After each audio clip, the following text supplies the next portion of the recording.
Ta chi'n penderfynu mynd ar daith o'r gogledd i'r de, trwy'r canolbarth, mi fydda'n ofynnol i chi ddod drwy'r lle yma, Llanidloes. Nid o ddewis hwyrach, ond mae hi mor anodd osgoi'r lle yma, ac ydy osgoi'r adeilad hynafol yma tu cefn mi, sydd reit yng nghanol y dre ei hun.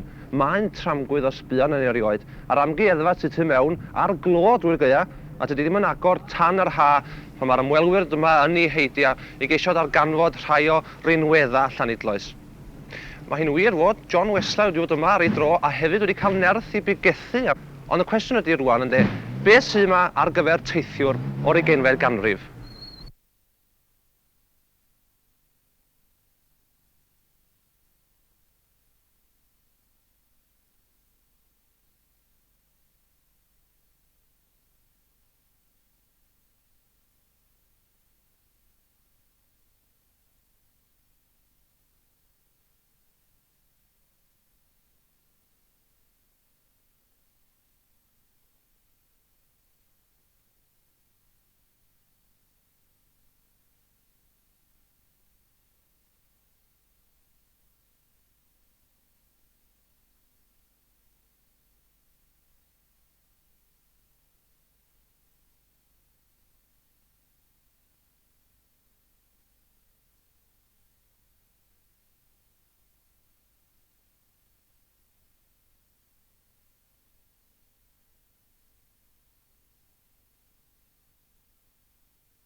Mr Edwards, Gwynfor Edwards, fel clerc newydd tref Llanidloes yma rwan ers rhyw 9 mis ia o Stiniog.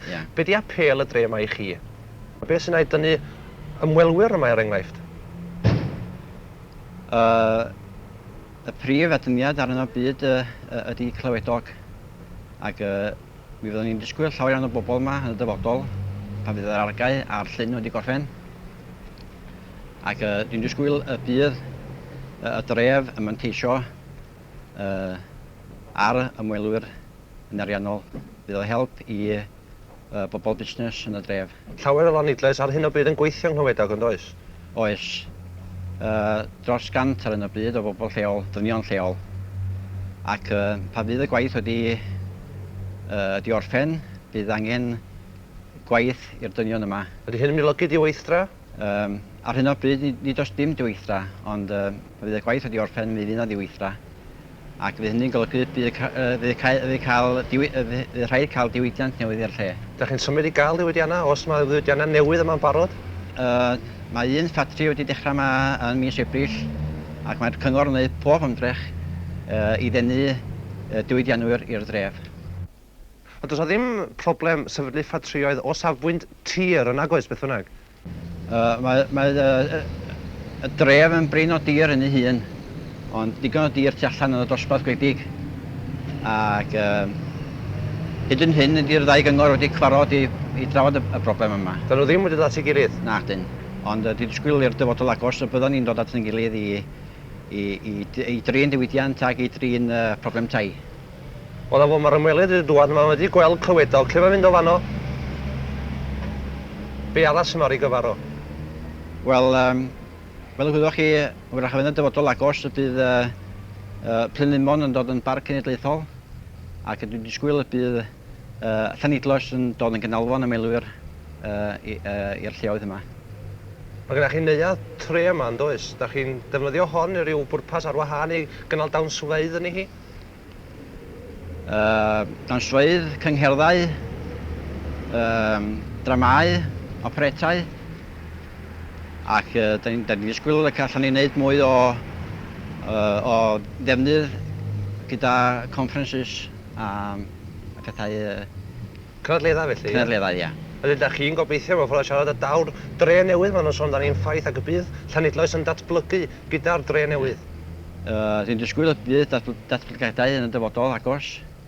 Sa gawn ni dre newydd, dwi'n disgwyl gan i eangu y trefi presennol.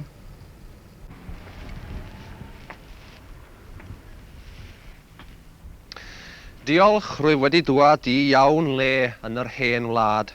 Llanidloes, lle i anadlu awyr a gwynt Gymru guo. Dyna chi 2 gwpled allan o gywydd ceiriog i Lanidloes. Ac am o'n i, ceiriog ydy'r unig far sydd wedi cael ei ysbrydoli i ganu clod y dre yma.